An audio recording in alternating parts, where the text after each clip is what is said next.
ওয়ালাইকুম রহমতুল্লাহি ওয়া বারাকাতুহু। সবাই কেমন আছেন? আশা করি সবাই ভালো আছেন। আপনাদের তো আমি ভালো আছি আলহামদুলিল্লাহ। চলে আসলাম আরেকটি ভিডিও নিয়ে। আমার বোন এবং ভাই যারা আমার ভিডিওগুলো দেখেন সবাইকে অসংখ্য ধন্যবাদ জানাই। আর আমি আজকের বিষয়গুলো কথা বলবো। লং ভিডিও আপনারা অনেক কষ্ট করেন, নতুন অবস্থায় একটা ভিডিও তৈরি করতে 4 মিনিট বা 3 মিনিট একটা ভিডিও যখন আপনারা তৈরি করেন অনেক কষ্ট হয়। এটা ভয়েস বসাতে হয়, এডিটিং করতে হয়, তারপরে কিন্তু আপনারা ভিডিওগুলো আপলোড করেন। আপনি এত কষ্ট করার পরে যদি ভিডিওগুলো আপলোড করেন, যদি আপনার ভিডিওটা অডিয়েন্সের কাছে না পৌঁছায় তাহলে আপনি কিভাবে বুঝবেন? সেই বিষয়ে আমি আজকে কথাগুলো বলবো। যদি ভিডিওটা ভালো লাগে সবাই দেখবেন, আর যদি ভালো না লাগে স্কিপ করে চলে যাবেন।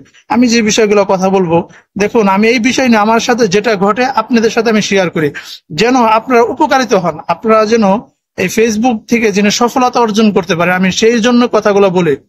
আমি কিন্তু আমার লাভের জন্য আপনারা ভাবেন অনেক কিছু না। আর যেন আপনারা আমার বোন আছেন, নতুন অনেকেই কাজ করতে পারছেন, রিল সেট আপ, তারপরে অ্যাডভান্স এইগুলো নিয়ে অনেক কিন্তু বিষয় টেনশনে আপনারা পড়ে যান, যেহেতু আপনারা ফেসবুকে কাজ করেন নাই। এর জন্য অনেকে টেনশনে, এটা টেনশনের কোনো কিছু না। আপনারা কোন ধরনের ভিডিও চান আমার কাছে বলবেন, ইনশাল্লাহ আমি সেই বিষয় নিয়ে এগুলো আপনাদের সাথে আমি তুলে ধরবো। আমি চলে যাব মোবাইল স্ক্রিন দিকে, একটু খেয়াল করুন। আমি লং ভিডিওগুলো আপনারা কোথা থেকে আপলোড করেন এবং সঠিকভাবে আপলোড করতে পারতেছেন কিনা সেই বিষয় নিয়ে, সঠিকভাবে লং ভিডিওগুলো আপলোড করতে পারতেছেন কিনা সেই বিষয় নিয়ে কিন্তু আমি কথাগুলো বলতেছি। একটু খেয়াল করুন, মোবাইল স্ক্রিনের দিকে একটু খেয়াল করুন। আমি কোথা থেকে দেখাইতেছি আপনারাও একবার এটা চেক করবেন। যারাই লং ভিডিওগুলো আপনারা আপলোড করেন 3 মিনিট বা 4 মিনিট, আপনারা প্রত্যেকটা দিন না হলে সপ্তাহে একদিন আপনি এটা চেক করে নেবেন আপনার ভিডিওগুলো অডিয়েন্সের কাছে পৌঁছাচ্ছে কিনা বা অডিয়েন্সরা আপনারা দেখতে পারতেছে কিনা, সেটা আপনারা একটু খেয়াল করবেন। এখানে অনেক ধরনের প্রবলেম থাকে, আপনি হয়তো বুঝতে পারেন না, আপনি খালি ভিডিওগুলো আপলোড করে যাচ্ছেন, কিন্তু মানুষ কিন্তু আপনার ভিডিওগুলো দেখতেছে না, মানুষের কাছে যাচ্ছে না ভিডিও। এই বিষয়ে আমি কিন্তু এর জন্য তৈরি করেছি ভিডিওটা। স্ক্রিনের দিকে একটু খেয়াল করুন। আমি চলে যাব মোহাম্মদ তারিক অফিসিয়াল পেজে চলে যাব। পেজে চলে যাওয়ার পরে পার্সোনাল ড্যাশবোর্ডে চলে যাব। পার্সোনাল ড্যাশবোর্ডে চলে যাওয়ার পরে আমি এখান থেকে আপনারা দেখবেন 3 সেকেন্ডের ভিডিওস লেখা আছে, 3 সেকেন্ডের ভিডিও ভিউস। এখানে ক্লিক করবেন, জাস্ট এখানে ক্লিক করবেন, 3 সেকেন্ড ভিডিও ভিউস। এখানে ক্লিক করার পরে আপনারা জাস্ট সি অল ক্লিক করবেন। সি অল ক্লিক করার পরে আপনারা এখান থেকে একটা জিনিস দেখতে পারবেন, ভিডিওস। উপরে একটা দেখতে পারবেন অল কন্টেন্ট, তারপরে আপনার সাইটে দেখবেন ভিডিওস। এখানে একটা ক্লিক করবেন, জাস্ট এখানে ক্লিক করার পরে আপনি কত ধরনের ভিডিওগুলো তৈরি করে আপলোড করেছেন ফেসবুক পেজে আপনার সব এখানে থাকবে। আপনি গতকাল একটা ভিডিও আপলোড করেছি যেটা টপ ফ্যান্স, সেটা আমি ক্লিক করবো আপনাদেরকে দেখানোর জন্য বাস। ওকে, টপ ফ্যানটা আমি এটা ক্লিক করলাম। দেখুন আমার এই ভিডিওটা যে 27 জন লাইক করেছে, 42 জন কমেন্ট করেছেন, 1 জন শেয়ার করেছেন।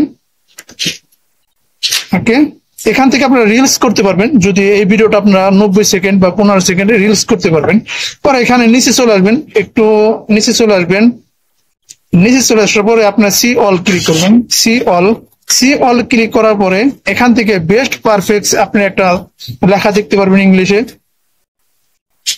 এখান থেকে দেখুন আপনি হ্যাশট্যাগ, টাইটেল, তারপরে যত ধরনের আপনার ক্যাপশন, তারপর আপনি কত মিনিটের উপরে ভিডিওগুলো আপলোড করতে হবে সেই বিষয় কিন্তু এখানে সব দেওয়া আছে। দেখুন আমার কিন্তু প্রত্যেকটাই এখানে সবুজ টিক চিহ্ন দেওয়া আছে, যেহেতু আমার ভুল হয় না। আমি প্রথমে একটা ভুল করেছিলাম, সেটার জন্য আমাকে এখানে ক্যান্সেল দিয়ে দিছিল। এখন আমার সবুজ, সবগুলোই সবুজ টিক চিহ্ন আছে। আপনারা যদি ভিডিওগুলো সঠিকভাবে তৈরি করে থাকেন, এখানে প্রত্যেকটা জায়গায় সবুজ টিক চিহ্ন থাকবে। আর যদি একটা ভুল হয় এখান থেকে আপনাকে ক্যান্সেল করে দেবে, মানে লাল চিহ্ন দিয়ে বুঝিয়ে দিবে আপনার এখানে ভুল আছে, আপনারা এই ভুলগুলো সংশোধন করে নেবেন। এটা আপনাকে বুঝিয়ে দিবে ফেসবুক, কিন্তু আপনি হয়তো দেখেন না। এর জন্য আমার এই ভিডিওটা তৈরি করেছি। যদি ভালো লাগে অন্যদেরকে দেখার সুযোগ করে দিবেন। আর কোন ধরনের আপনারা ভিডিওগুলো চান অবশ্যই আমাকে কমেন্ট করে বলবেন। যদি আপনারা না পারেন আমি অবশ্যই আপনাদেরকে সাথে শেয়ার করব ওই ভিডিওগুলো তৈরি করে, ইনশাআল্লাহ। আল্লাহ হাফেজ।